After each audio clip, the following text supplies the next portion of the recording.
Welcome back to Wisconsin Family. We are in the beer stube here at Capitol Brewery, having a lovely time on a rainy day, actually. On a rainy day, we're inside, but boy, it's such a fun place to be. They're always busy behind us, and brewing is going on all the time. All the time. We are joined now by Chris Martingilio from Martingilio Martial Arts. Chris, welcome back. Hi, thank you. And I see you brought a guest with you today. Can you introduce your I did. guest? This is Michelle Aurora. Okay. She is one of my students. She is one of my parents. And she's one of my, I think, hardest working martial artists in the dojo.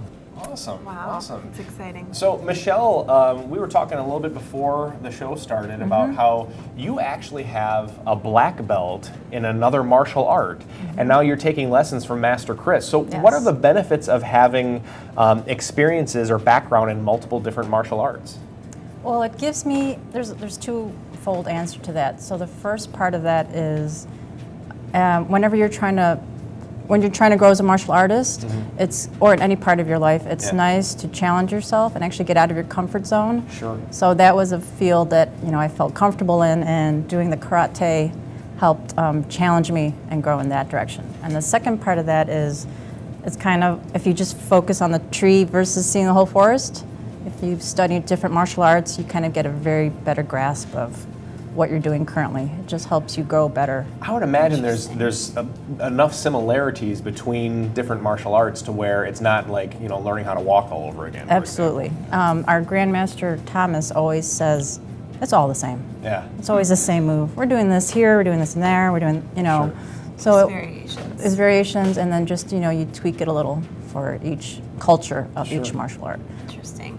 So in your experience, now we've talked a little bit about this specific program, Self-Defense Rescripted. Talk to us about that and what you've sort of taken away from that program.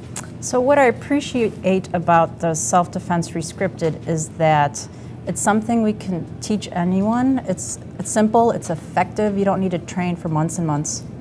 We could have a class of women come in how many times, and they could one time sometimes they and they're starting to understand how to use it.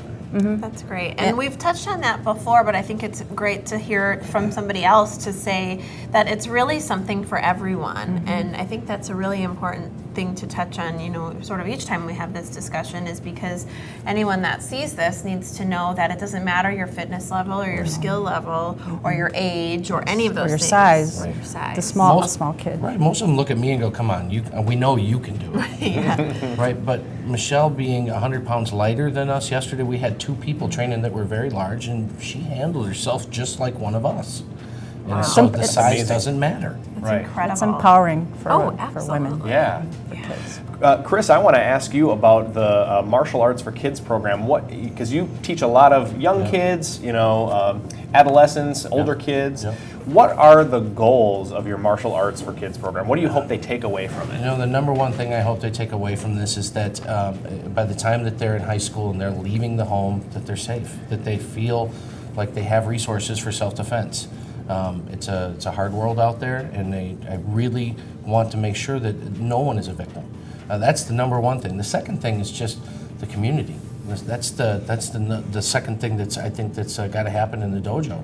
We have to build a community of people there that trust each other so that we can continue to train, and I think we've done that really well. So that would be it. Most people think, well, it's the karate. No, it's not really the karate. It's the understanding of the self-defense and the brotherhood and sisterhood that we have in our school. And it really does feel like that, if you're one of Chris's kids, you're one of Chris's kids. Yes. It's kind of becomes a family sort of thing. It is, absolutely. I mean, we've had Michelle's daughter there for, 5 years? She started since she was really little. Yeah. And now she's one of the leaders in the group, and she does great. And she's one of the smallest kids in the class. Yeah. Wow. And she can handle herself extremely well.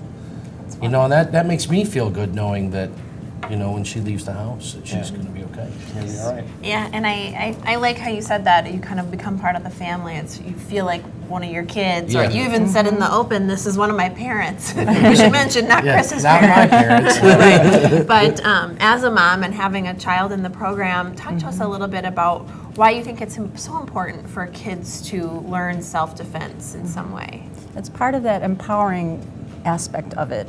So my daughter, God forbid anything happens, but she could walk around with confidence that if a situation arose, she could handle herself. And it doesn't have to be anything big. It could be something in the hallway at school.